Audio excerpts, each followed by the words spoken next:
Good morning. Medyo maulan po ngayon. Hindi na masyado malakas. Medyo ambon-ambon lang po. Pero basa din po. Pangalawang araw na po namin na paglulukat.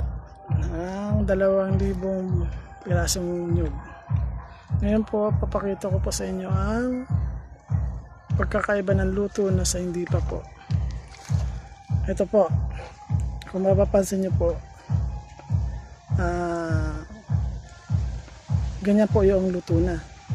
Hindi po siya tulad nito maputi pa.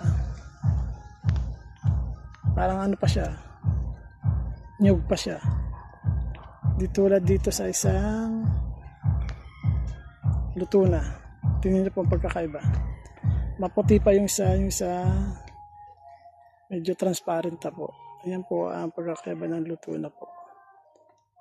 Sana po meron kayo natutunan sa pagkukopra po. Salamat po. Pa-subscribe na lang po. So para sa mga susunod pong videos po. Salamat.